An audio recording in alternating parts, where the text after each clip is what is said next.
Monsieur Perroton, vous avez terminé vos présentations. Je donne maintenant la parole à Madame Koska qui va nous présenter plusieurs rapports relatifs aux ressources humaines. Le premier concerne le service de médecine préventive du centre de gestion de la Savoie. Merci, Monsieur le maire.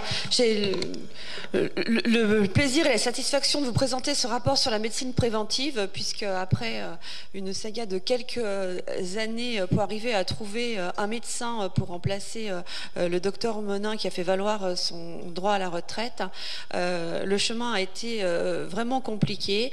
Nous avons voté en mars 2016 une délibération sur une médecine préventive un petit peu dégradée, puisque le centre de gestion à qui nous avons confié ce travail n'avait pas pu dans les temps recruter un médecin pour notre collectivité. Désormais, c'est chose faite et nous aurons à partir du 1er janvier 2017 un médecin à 80% qui sera donc dans les locaux du Cristal et qui pourra faire un travail de bonne qualité en assurant les visites classiques et aussi tout le tiers-temps avec sa présence au CHSCT, sa présence à Réactive. Voilà, et donc c'est le centre de gestion qui rémunérera ce médecin et notre contribution sera de 0,33% de notre masse salariale. Donc je vous demande d'approuver cette convention d'adhésion au service de médecine préventive du centre de gestion, d'autoriser le maire ou son représentant à signer la convention et de dire que les dépenses sont inscrites au budget 2017. Merci. Y a-t-il des questions? Oui, Monsieur Serino. Oui, une simple question, Monsieur le maire. Est-ce qu'il y a possibilité de le faire à titre temporaire, expérimental, d'évaluer ce qu'il en est et ensuite éventuellement de procéder à un recrutement si ça n'était pas satisfaisant ou à continuer le dispositif s'il s'avère satisfaisant?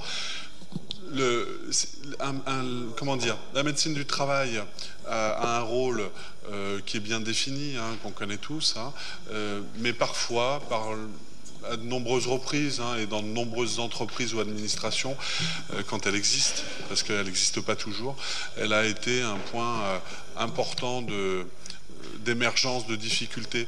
Et c'est important d'avoir une vraie proximité. Alors j'imagine que ce sera le cas, mais si on peut évaluer le dispositif, c'est bien. Madame Koska. Tout d'abord, nous aurons une vraie proximité puisque c'est un médecin qui nous est attitré. Hein, voilà, c'est un médecin qui sera uniquement pour la ville de Chambéry et le CCAS. Non, l'Aglo, c'est un autre. Non, là c'est un médecin qui est uniquement pour la ville de Chambéry et le CCAS.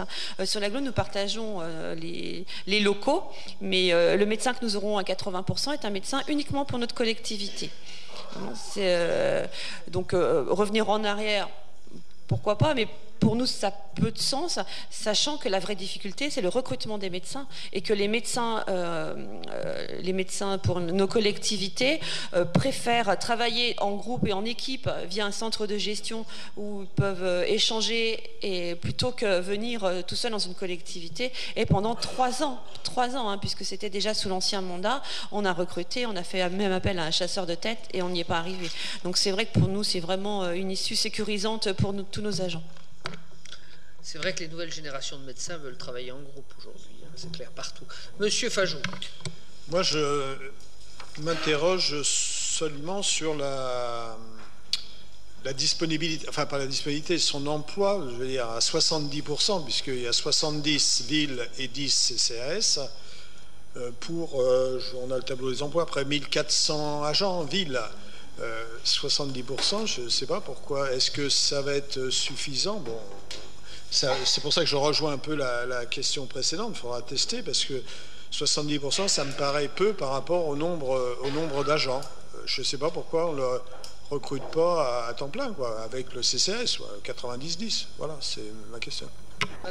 Madame Koska. Alors c'est simple, c'est que nous sommes en gros sur des quotas et il se trouve que le CCAS plus la ville de Chambéry, ça équivaut à un 80%. Ce que je vous rappelle, c'est ce que faisait Madame Monin, puisque avec vacances, RTT, etc., Madame Monin était présente à 80% dans notre collectivité et en plus elle assurait Chambéry Métropole, ce qui n'est plus du tout le cas. Donc Donc en termes de nombre d'agents suivis par un médecin, on est entre guillemets gagnant avec cette formule.